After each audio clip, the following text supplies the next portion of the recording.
Le grand direct des médias sur Europe 1, Thomas Joubert. Et le fait média du jour, c'est le traitement controversé de l'attentat de Nice à la télévision jeudi soir. La course à l'information entre les chaînes en édition spéciale les a parfois poussés à diffuser des images choquantes ou encore à relayer des rumeurs infondées, ce qui a provoqué la colère de nombreux téléspectateurs. Guillaume Janton, bonjour. Bonjour Thomas. Vous êtes notre expert média. Alors que reproche-t-on exactement aux chaînes de télévision dans leur traitement de l'attentat de Nice jeudi soir ? Eh bien, pour mieux comprendre, il faut revenir au moment où les chaînes ont décidé de passer en édition spéciale environ 1 heure après le drame.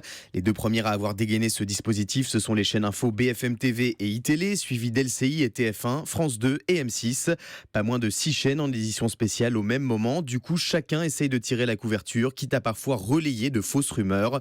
C'est le cas d'LCI qui, en plus de l'attaque du camion, a évoqué à plusieurs reprises des prises d'otages dans plusieurs établissements de Nice, avant que cette information ne soit formellement démentie par la police. Des informations non vérifiées, mais aussi des images choquantes. Alors que plusieurs chaînes n'ont pas hésité à diffuser en boucle l'image du camion blanc en pleine accélération, quelques secondes avant de foncer sur la foule, France 2 a diffusé une séquence aussi surréaliste que déplacée pendant cette soirée d'horreur. Le témoignage d'un homme assis aux côtés du cadavre de sa femme, victime de la tuerie, recouverte d'un drap blanc. Alors que lors des précédents attentats, les images les plus trash se trouvaient pour la plupart sur les réseaux sociaux et non pas à la télévision.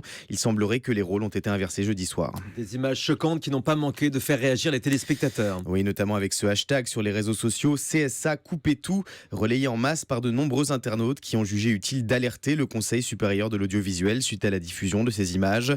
En quelques heures, le CSA a annoncé avoir reçu plus de 150 signalements sur son site internet et dès le lendemain, le Conseil a appelé les chaînes de télévision à faire preuve de plus de retenue, alors qu'une douzaine de personnes ont commencé à visionner plus de 200 heures de vidéos pour déterminer si ces chaînes ont manqué à leurs obligations jeudi soir. Certaines d'entre elles ont réagi face à ce flot de critiques. C'est le cas de France 2 qui, dès le lendemain de l'attentat, s'est excusé auprès des téléspectateurs dans ses journaux.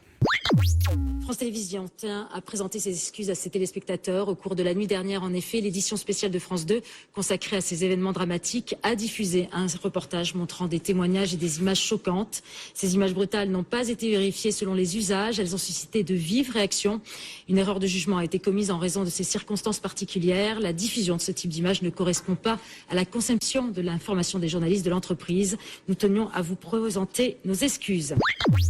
Des images non vérifiées, diffusées dans des circonstances particulières, c'est sans doute la limite d'une prise d'antenne prématurée et sans réel recul sur l'information. Alors on a bien évidemment contacté la rédaction de France 2 pour leur donner la parole et savoir précisément ce qui s'était passé, mais la rédaction de France 2 nous fait savoir à l'instant que les responsables ne sont pas disponibles ce matin pour nous répondre. Voilà. Alors c'est pas la première fois, Guillaume Janton, que les chaînes de télévision font l'objet de vives critiques suite à leur traitement d'un événement tragique. Oui, on se souvient du consultant de BFM TV, Dominique Rizet, qui avait révélé en direct des informations confidentielles lors de la prise d'otage de l'Hypercacher en janvier 2015.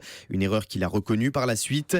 BFM TV, mais aussi 20 autres médias avaient été mis en demeure pour un manque de professionnalisme dans leur traitement des attentats de Charlie Hebdo et de l'Hypercacher.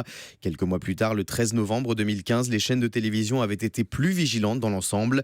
Cette fois-ci, le CSA pourrait être moins indulgent qu'en 2015 et sanctionner les chaînes concernées de manière plus lourde.